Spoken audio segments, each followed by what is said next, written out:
Hello, readers. Jerry Stahl is a best-selling author and screenwriter. His newest book is another great one. It's called 999, One Man's Tale of Depression, Psychic Torment, and a Bus Tour of the Holocaust. Jerry, thank you for the time. How you doing today? I'm doing great. How are you doing, Trey?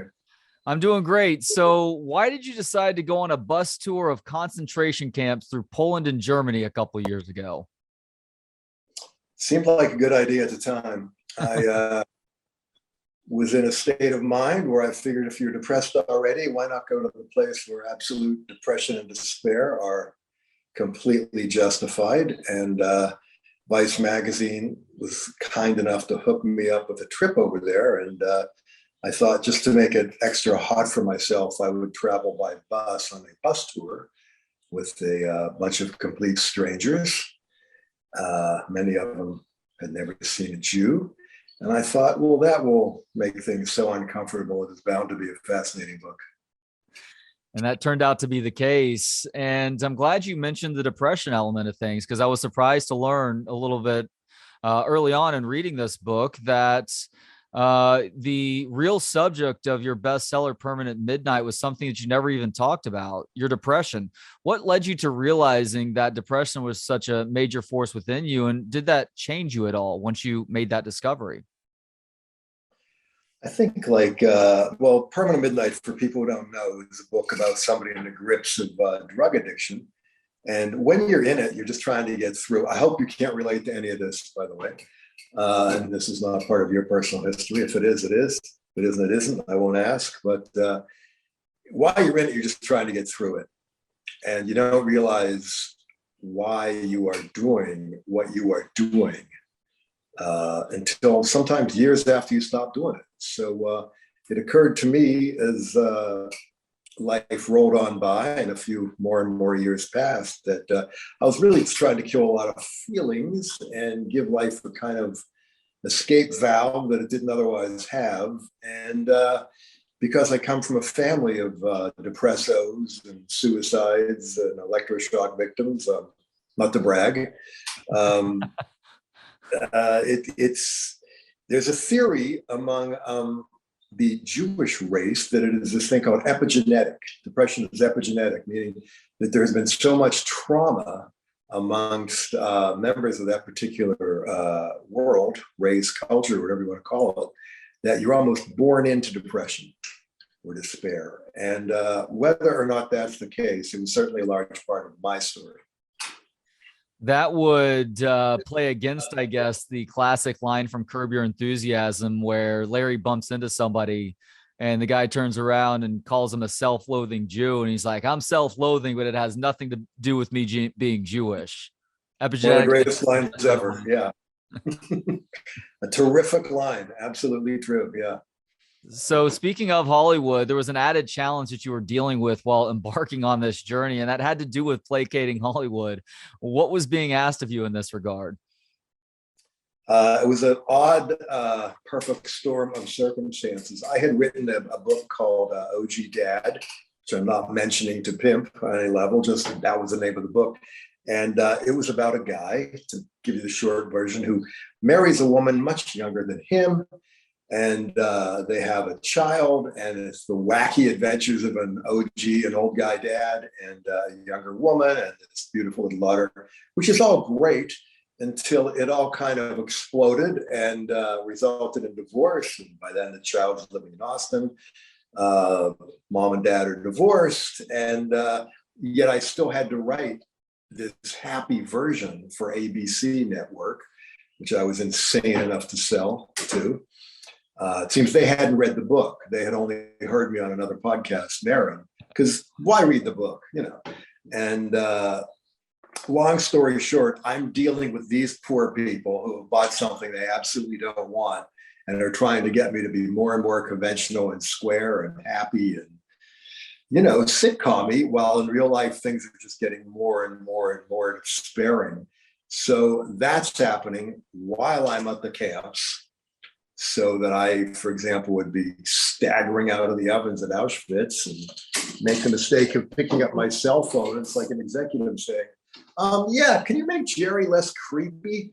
and which would be bad enough if you were sitting in your own living room in any city, but to be, staggering out of Buchenwald or Dachau, it was an added level of fun. So before we get to the details of the trip, I do also need to ask you about a new piece of luggage that you bought for the trip. What the heck is so special about a Blue Smart suitcase, and was it worth it? Wasn't worth it, actually. Thank you for asking.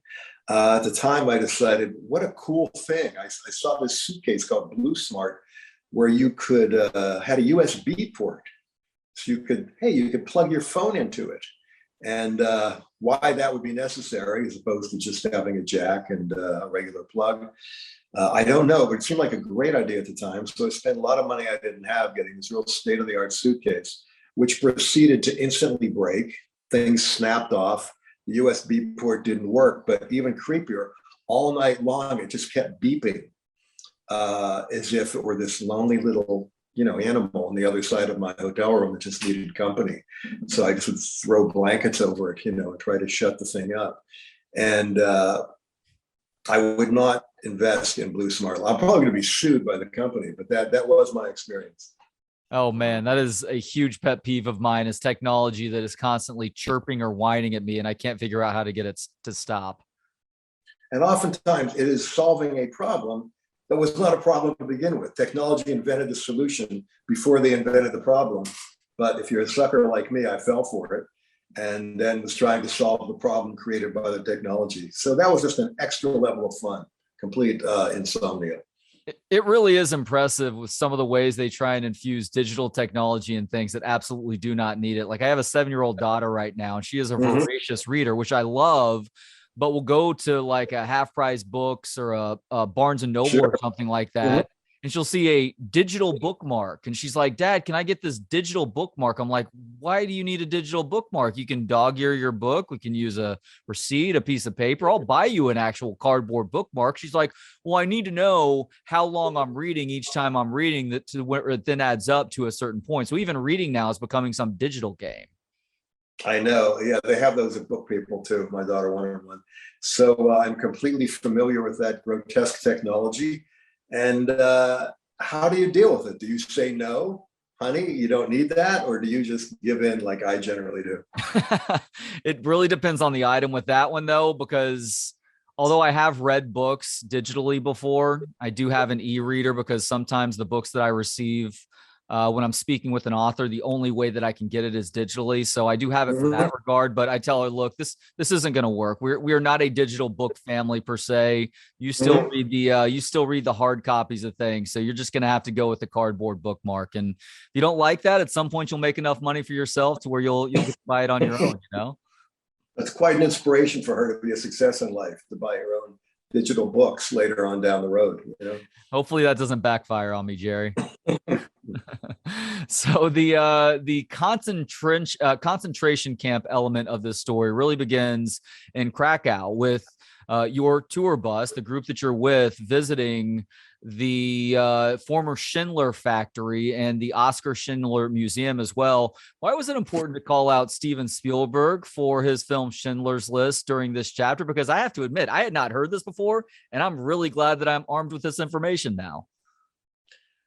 I'm not sure I would say calling it out. I mean, obviously, the guy's a brilliant filmmaker, but I'm always a guy who roots for the underdog. And there was a Czech filmmaker. Don't ask me to remember his name after a certain age. Memory's out the window.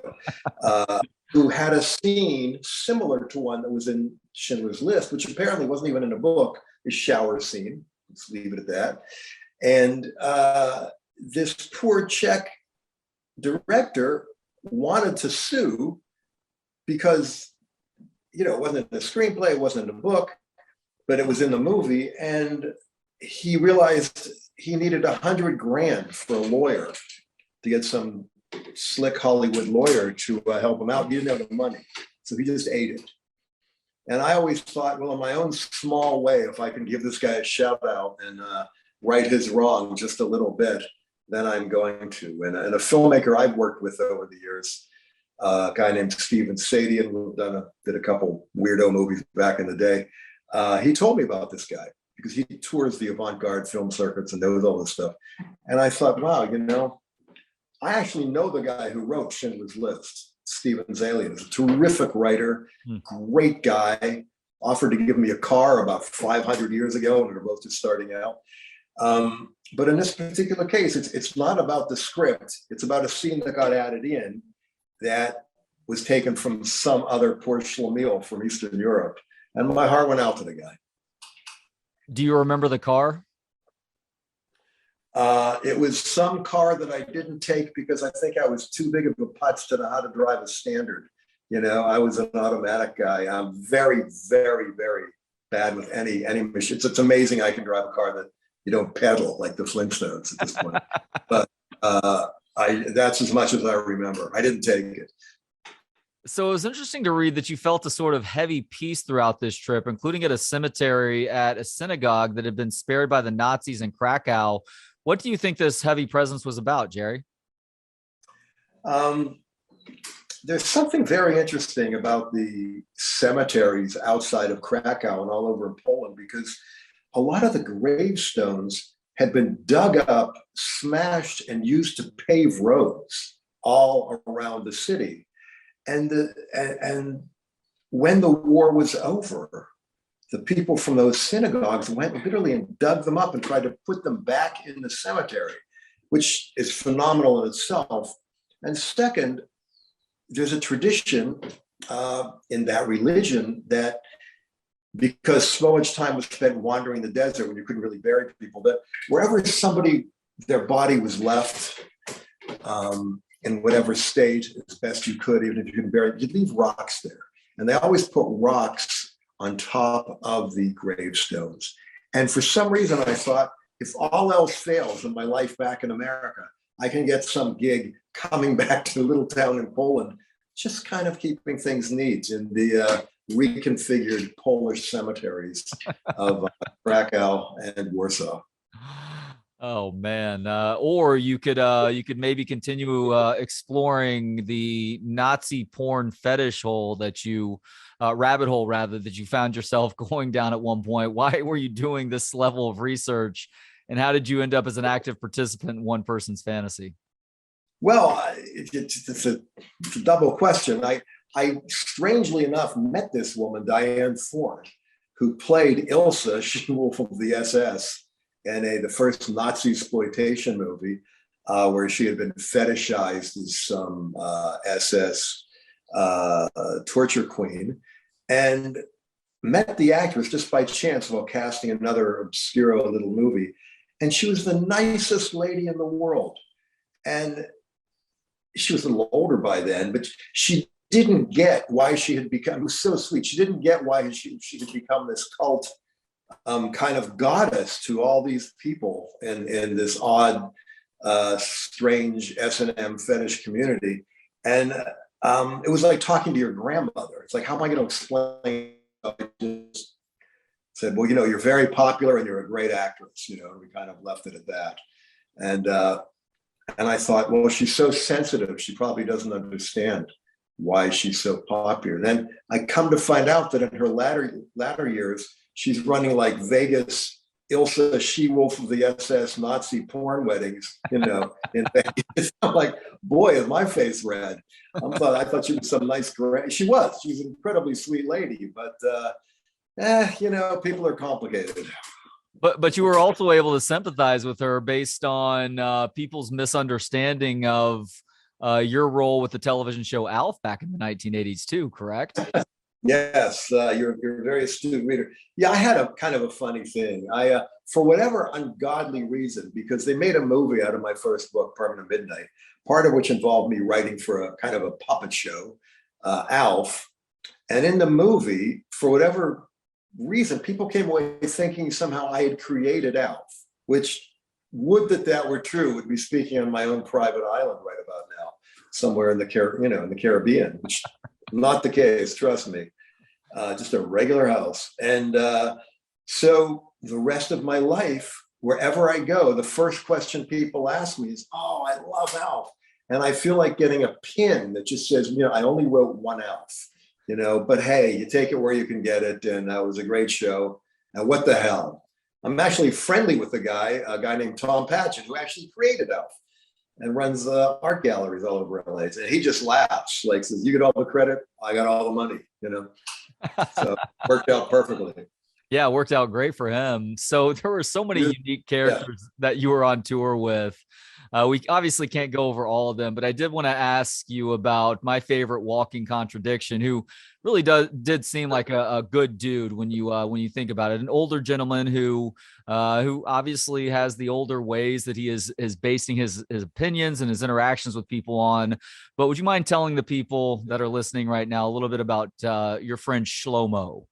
My friend Shlomo, he was actually a displaced person in 1930. He was actually in a camp in Poland as like a 10-year-old. And he made it out, came to America, built up a business, did all right. But he was extremely conservative. I don't know what your politics are. I will make no assumptions. But he was very, very, very pro-Trump. And I kept trying to say, most of Trump's fans, I love you, Shlomo, but most of his fans, many of them, are anti-Semitic. So what are you doing? And he's like, no. Trump was predicted in the Bible. King Cyrus. He goes, I know that Trump's a rascal, but, he's great for the Jews. So we just agreed to disagree. And, whatever my early judgment of these people that I toured with, including Shlomo, I grew to love them all. It turns out there's this whole, I love subcultures and like worlds that people don't know about. There's this whole other world of people who tour by bus, like nonstop. And if you're a non-rich person, like a middle-class person, and you just want to go see the world, they just take these nonstop tours by bus. It's like, well, it's going to be the death camps this week, and we're going to be in Ireland next week, and after that we're going to be in the Finger Lakes, and it's just regular folk, and which Shlomo was one. But I'll tell you one story about Shlomo, and forgive me if I'm all over the place. The first book was about narcotics, and linear thinking has yet to be returned. Shlomo told me this beautiful love story. His wife had kind of brutal dementia, apparently. And she loved to shop on the shopping network. So what Shlomo would do would be, he would pretend to order her a necklace that she really loved. And then every time it arrived, he got to unwrap it and give it to her. And she was thrilled. It was like it was the first time. And I thought, if there is a more profound, beautiful, and heartbreaking definition of love, I don't know what it is. So I was very moved by that. Yeah, beautiful story. Thank you for resharing that for these airwaves right now. So y'all eventually make it to Auschwitz. Surprised to learn that you had to pay at one of the toilets at Auschwitz, although the loo near the gas chamber was free, I guess. But how did a hipster kind of ruin your ability to reflect some of the more somber moments of Auschwitz? Well, in reference to your first question, I think the only area of the economy that is really booming in Poland is the toilet sector. I mean, there were 2 and 3 toilet attendants in every toilet. I don't know if they were freelance. I'm not sure how it worked.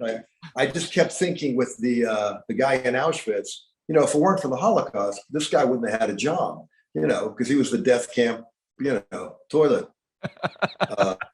He was like a bridge troll, except I wasn't sure if you paid to go in or you paid to go out. So I paid twice. I'm kind of an idiot. And as far as the hipster, I was in, where was I? I think I was in one of the chambers, and I was looking at the scratching on the wall. And I'm like, oh my God, this is so powerful. I can feel it. And then some like whiny hipster saying, bickering with his wife, who were both like, just, the coolest little snug pants and the coolest clothes. And he's like, this is fake. It's all fake. It was rebuilt by the Russians, it's not the original, I mean, they might as well have been arguing over like a French restaurant in Brooklyn. So I found myself getting increasingly irritated and thought to myself, I'm going to end up killing this guy. And I don't know if this will be the first murder at a death camp since they shut down. I could just shove him into an oven and that's it. Who's going to know? But I didn't. but he certainly messed up that experience for me, for sure. It sounded like his girlfriend or wife might have been okay with that by the end of that Auschwitz tour. It could have been a cute meet. I could have murdered him and we could have gone off together, but it didn't work out that way. Yeah. By the same token, your own cynicism started to creep in during this leg of the trip when you had to stare at the snack bar and all the folks who were on tour with you just jamming their faces with pizza, hot dogs, and whatever else was being served at the snack bar for the Auschwitz concentration camp concession stand. They all had their food concessions. Some, Buchenwald had a beautiful cafeteria. But, you want to go have this profound experience. I mean, think about it. You're going to the scene of one of the greatest crimes of the 20th century. Whatever your religious affiliations, I mean, this, it's like Jehovah's Witnesses, homosexuals, communists, you name it, they were persecuted.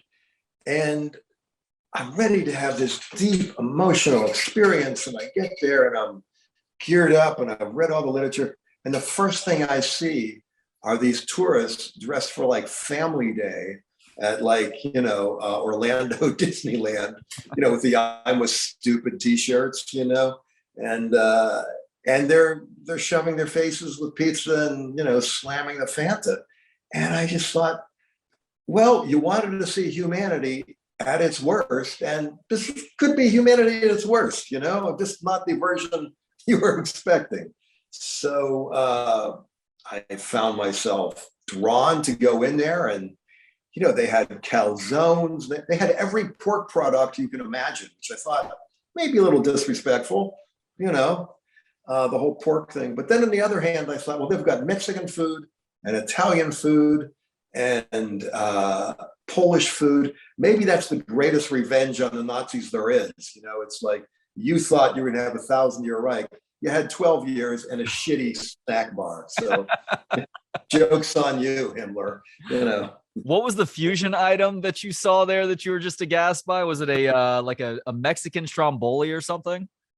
Yeah, it was some crazy thing. It was like it was a half pizza. It was a calzone, which I believe is an Italian dish, but it was stuffed with Mexican cheese, and it was like half burrito, half calzone, but waved over a pizza. So I'm not sure what it was, but it was something Bourdain had yet to discover before he passed on, because I think he would have appreciated the sheer horror of the food choices. No doubt about that. And I'm not going to ask you about this, but you share some interesting stuff about your friend Tony, who that I think people should definitely check out this book for plenty of reasons, but especially for that. So speaking of food, the day after Auschwitz, the tour grabbed dinner at a place called Am Pulverton, a restaurant in Dresden. How was this a unique dining experience for y'all? You really, you're a good reader. You're a thorough reader.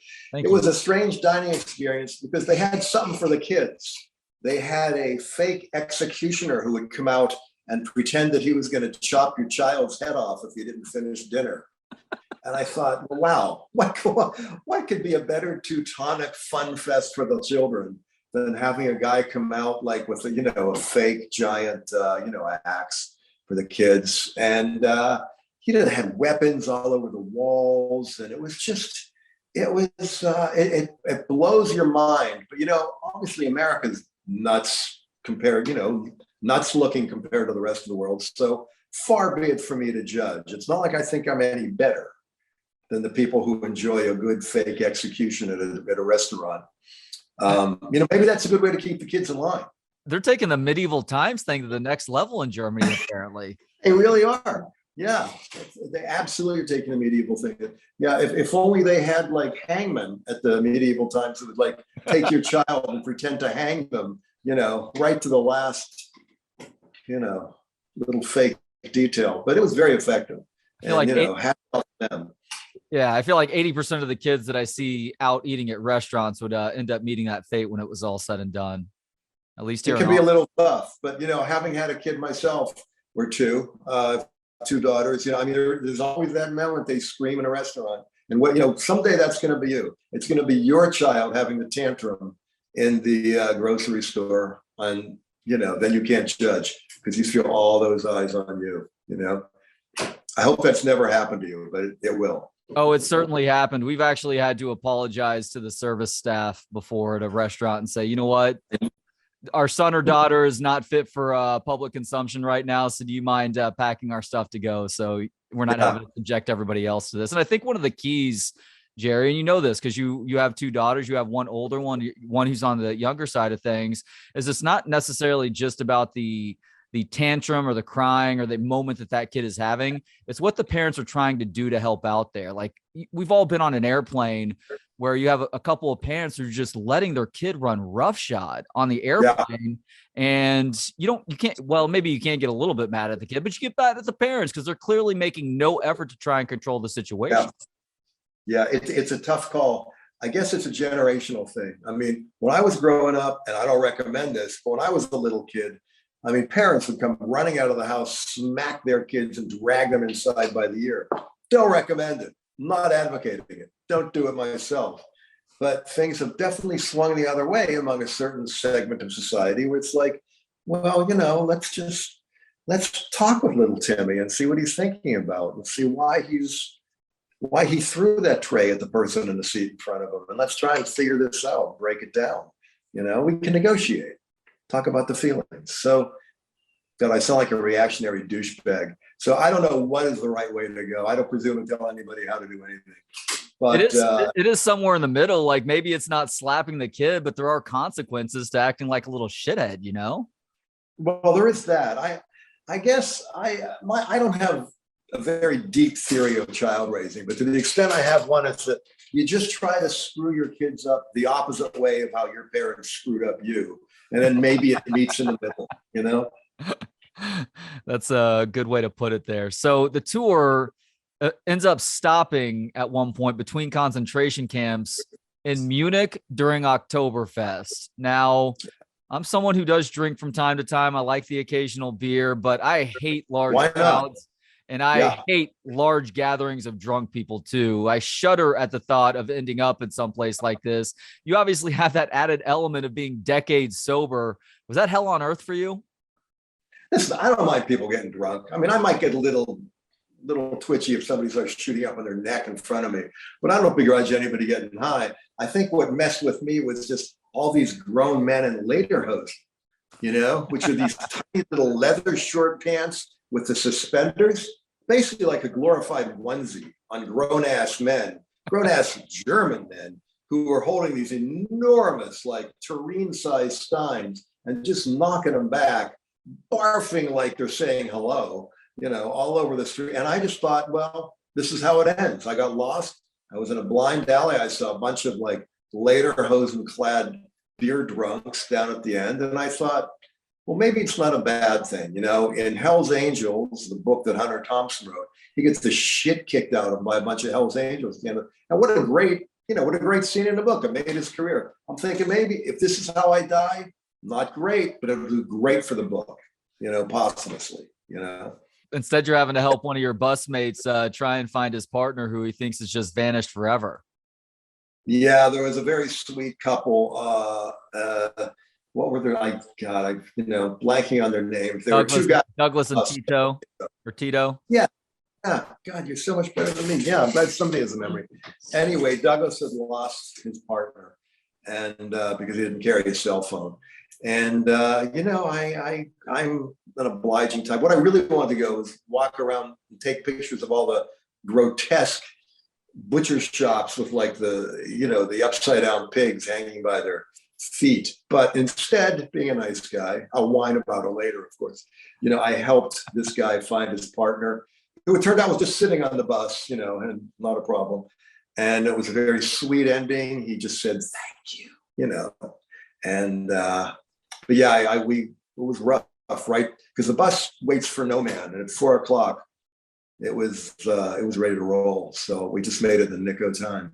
Yeah, you also got to witness some impressive projectile vomiting too. So y'all eventually make it to Buchenwald, the camp that includes a history lesson on somebody who really doesn't get enough credit in terms of evil Nazi figures during World War II. Who is the bitch of Buchenwald, and why is she such a bitch, Jerry? Well, the bitch of Buchenwald, oddly, was the woman that Ilse She-Wolf of the SS was based on. The real Ilse Koch was a real life figure, wife of the Commandant Koch, K-O-S, sort of like the Koch brothers, just a different pronunciation, but probably not very different politics. But she had a fetish for, she would like to ride around pretty much naked on horseback. And if any of the prisoners looked at her sideways, they were dead. But on the other hand, if she looked at them and wanted to bring them into the bed with her, they came, spent a rollicking good time, and then she'd have them killed. But her favorite thing was tattoos. And this is what earned her really, her well-earned nickname, the bitch of Buchenwald, was if anybody had a tattoo, she would have them skinned, because she liked to make wallets or little keychains that she liked to pass out at Christmas, as one does, made from the skin of prisoners, which, everybody knows, the old cliche about the lampshades, but they actually had these at Nuremberg. They had samples of these. And her trademark gadget for around the house, she made light switches out of thumb joints. And so she was a crafts person. She liked to do crafts. So that's how she earned her nickname. She was this nightmare. And Commandant Koch married to her, understandably, an unhappy guy himself. It's that kind of marriage that you just have to wonder. It's not Robin Laura Petrie, but No. yeah, so that's who the bitch of Buchenwald was. That's the real original bitch, not the one in the movie that was actually shot. And this is like boomer alert. If anybody remembers Hogan's Heroes, probably way before your time, but it was a TV show that took place in a Nazi prison camp, and with Bob Crane, who you may know from the movie made about him. I don't know if any of this is connecting, or if you were born just way too late to register for any of this.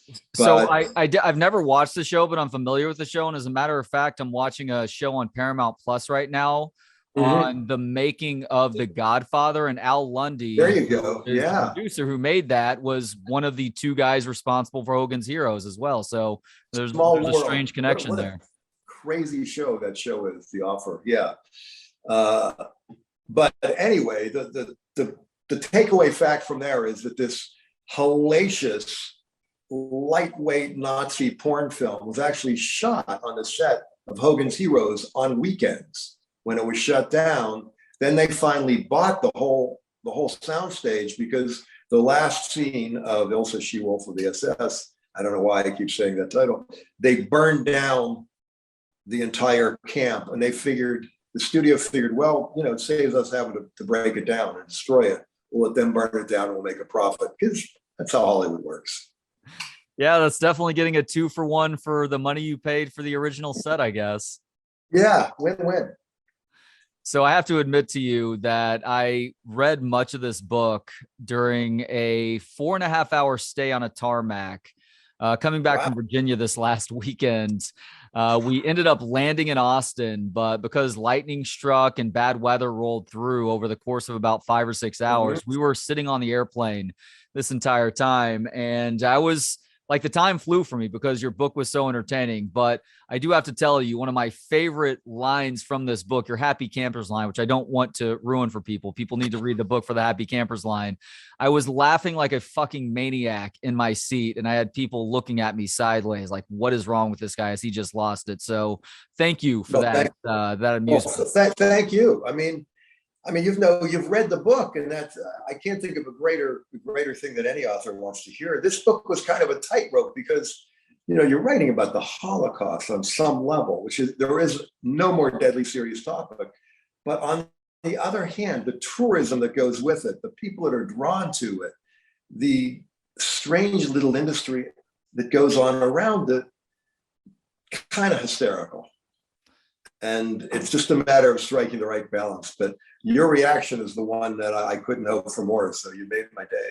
Well, Thank you. I feel like you and I are cut from the same cloth, Jerry. Like, you understand the seriousness of a given situation, but as somebody like you are, who is obviously very observational, and you have a very active mind, and your mind does go dark places at times, and some of the funniest moments come from those dark places. You can't help but to make light out of certain things, and that's not to say that you weren't able to treat the serious moments with the proper respect, but you also, I think, have a grounded enough perspective because you've seen so much serious shit in your life that that you are able to go places that a lot of others are not, just because they either don't have that sense of humor or they just don't have that active imagination, whatever it is. I think it's a survival skill on some level. I don't know if it was Richard Pryor. Somebody said, the oppressed people have the best senses of humor, Hmm. and people who, I really don't trust anybody who's been through hell. I'm kind of a pain snob. You can see it in the eyes of somebody what kind of life they might have had. It doesn't have to be something super dramatic, but you can tell if people are gonna. I mean, you like this book, so clearly there's something wrong with you. I'm just saying that as a friend, as a concerned friend. But it's a way of coping. When you're in these extreme situations, I mean, what are you going to do? But if you can find some way to find humor buried in there, I don't think it's the worst thing in the world, combined with the really interesting truth that I read about. Actually, I was talking to a Holocaust survivor. Before I even started this book, I was like thinking, how am I going to do it? Because I had about 3 or 4 years before I even could figure out how to write the book. But this woman said to me, well, Hitler, I'm not going to do her accent because I can't. Hitler was not afraid of being assassinated. He was afraid of being laughed at. So on some level, making mockery, making carnival of his insane Nazi project is the best revenge. Is that right? He hated being laughed at, and he probably made people pay who snickered in his presence. He was terrified of being laughed at. Yeah. He didn't fear assassination. He thought he could withstand it, but he didn't think he could be killed, but he knew he could be laughed at. And so, that's why he hated Chaplin. Though weirdly enough, the first Hollywood movie to mock Hitler were the Three Stooges. They invented the fake kingdom of Moronica, typical high-level stooge humor. And subsequently, whether or not Chaplin got the idea from that, we'll never know. But it's just, I like the sort of history between the histories, the sort of the extra weird little factoids that inform the larger story. Yeah, and one of those that is specific to Charlie Chaplin was that, he and the Stooges and some other entertainers were mocking what Hitler was in the moment, with nobody really truly understanding some of the evils being carried out in World War II. And I think you said specifically, Charlie Chaplin said after the fact, had he realized what was going on, he probably would have done something completely different with that, or maybe done nothing altogether. Yeah, that's true. And the Stooges, oddly enough, apparently Moe, it's even talking saying the word Moe, but it is a serious story that the executives were furious with them because they thought they would lose the German market, because at that point they were still doing business. We hadn't declared war, and, that's business. So they got in a lot of hot water because of that. Good Lord. So you describe your visit to Nuremberg, and I think specifically the courtroom where the infamous trials occurred, as climactic and anti-climactic at the same time. Why? There's how can I describe it? There's a phenomenon that kicks in, and this happened with the camps as well. When you've seen a picture of something, or you've seen documentary footage, it's almost like the real thing in a way is anticlimactic because you have seen it so many times. Now, in the camps, something else takes over, or took over for me. I had the sense, and I've never had anything like this before, since that you're literally walking on the bones of the dead, and you're breathing the air that is composed of, is it the microbes, the dust, whatever the detritus of all those who were killed. It's a very profound feeling. And specifically at Nuremberg, I had seen all those pictures. And there's Nuremberg, the courtroom in that beautiful old building. And then about 50 paces to the right, they have a photographic display where you're looking at pictures of the courtroom and looking at pictures of like Goering in his like movie star glasses, like he's stepped off the runway at Cannes. And it's unsettling to say the least, but somehow you find a way to embrace the heaviness of the moment, and in a way that transcends the fact that it's all too tragically familiar because you've been staring at it all your life. Perhaps a weird question to ask, but it happens with so many other areas of your life where you really saturate your attention with topics both serious and non. But did you experience a sort of concentration camp fatigue at any point, just because you are subjecting yourself to this every couple of days, and it obviously is very intense and emotional? It's amazing how adaptable the human being is. I mean, by about the maybe 11th, 9th day or so, I felt like going to concentration camps was my job. We'd meet at like, 700 hours, then we would have food, then we would, put luggage on bus. And it just became like what I did every day. But somehow when you get there, there is still that moment when you realize what has happened and something bigger than you takes over. So I'm a bit embarrassed to admit that I knew nothing about Dachau before reading about it in your book. So that Family Guy reference went straight over my head until you explained it. What was the sickest horror that you encountered at this camp? At Dachau? Yeah. At Dachau, I think maybe the oddest thing was it's hard to say the sickest thing. I mean, the whole concept, needless to say, you take a step back, is bizarre and sick and sickening. But just one minor note, which I wouldn't qualify as sickening, but they have a little bookstore. And in that bookstore, the authors they picked were like Philip Roth and I think Sigmund Freud. And it's like, why these guys? Where's Sarah Silverman? She's written hysterical books. I think if you really wanted to do it, you would have Gilbert Gottfried. You would have Larry David. All these guys have banged out books at some point in their career, or had people bang them out for them. And it's just hilarious to me that they picked like, Philip Roth, he's funny, so these Jews could be funny too. Why, doggone it, who knew? I don't know who made that decision, and I'm sure they had their reasons. But the whole concept of the gift shop, and I went to Dachau and all I got was this stupid T-shirt. I mean, you just, you don't know whether to laugh or cry.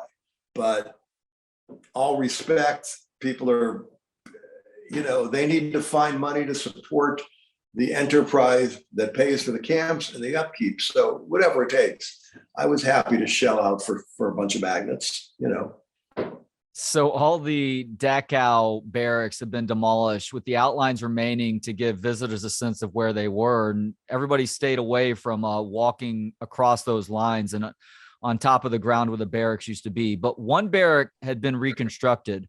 Why was this building disturbing, especially to your friend Shlomo? Yeah, Shlomo kind of educated me to this. He said, take a look at this. And we walked in, and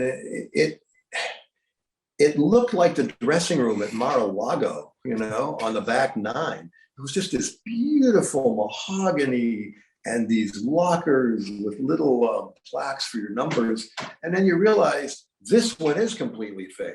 This is propaganda designed to make people think that somehow the people who built these camps just weren't that bad.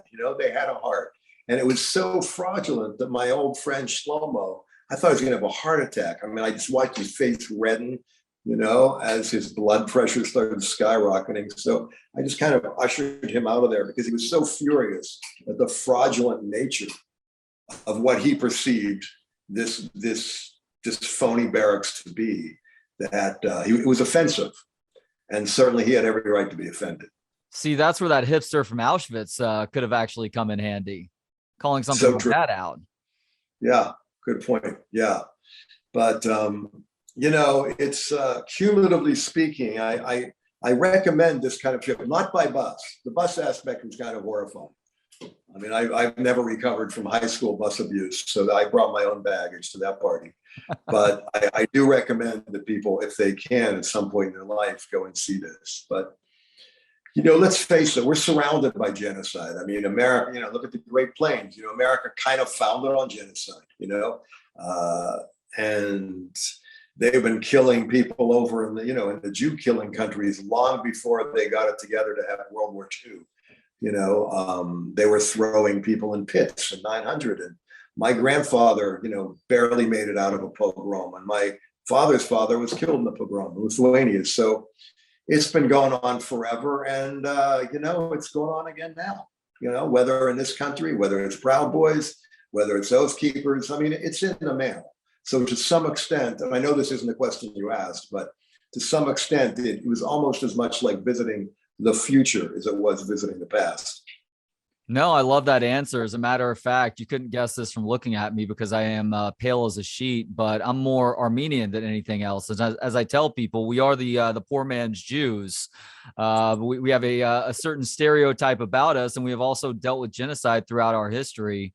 And it's a sad reality in this world, even though this is the most egregious example of genocide, that it is something that is still commonplace to this day, even if we don't necessarily pay close attention to what's happening, if it's not within our little bubble and our community and our state and our country, whatever else.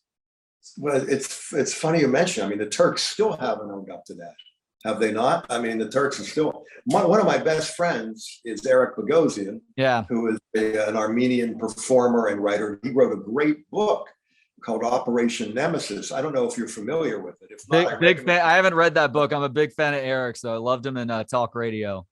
Well, yeah, that's one side of him. The other side of him is Armenian historian, and this is the story of this group of guys who decided one by one to wreak revenge on all the top level Turks responsible for the genocide, and just started picking them off wherever they were in Europe or Turkey.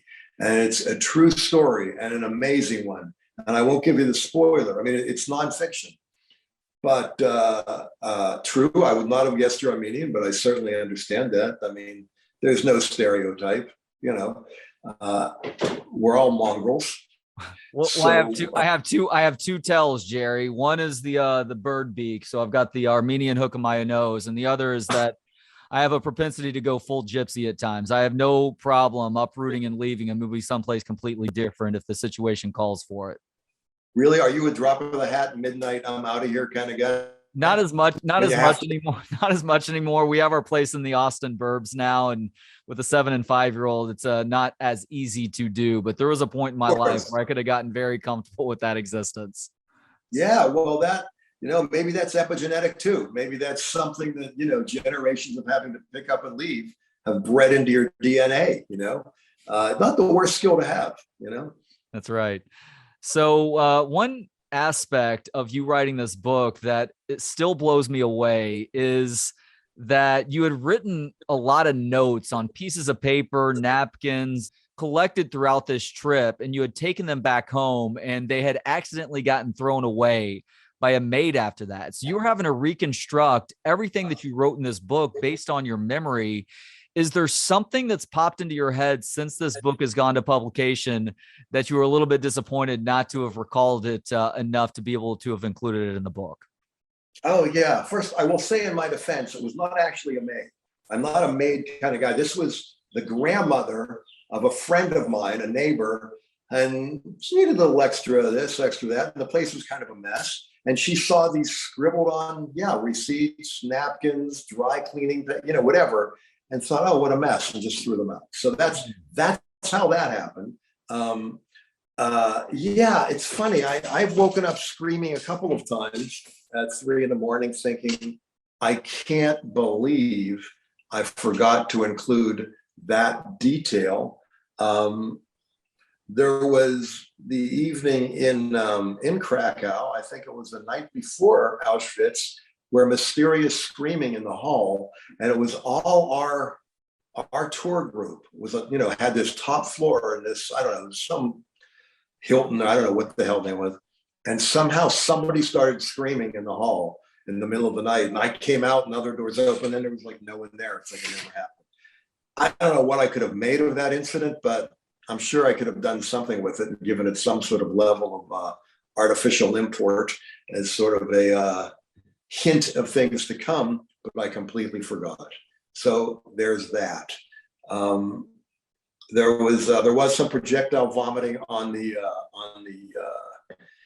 there was an Australian individual who practiced the I'm not going to say national sport, but you know, was no stranger to like projectile vomiting on the bus. But I decided I willfully forgot about that and remembered it later. So you know, there's that.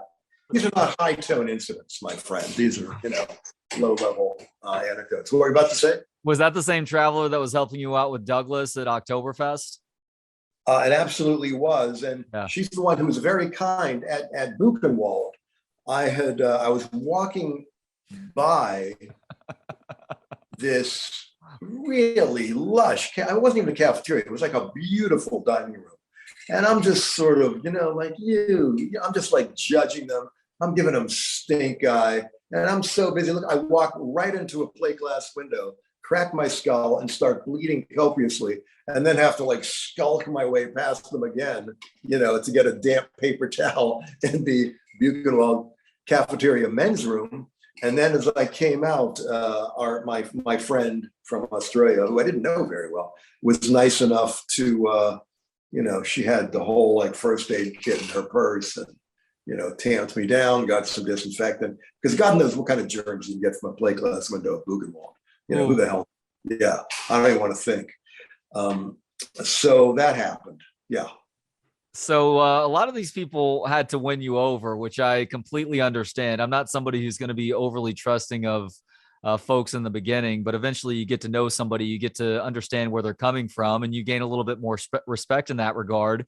Do you feel like you won most everybody else over because you only admit in this book that you're not the easiest person to get along with at times?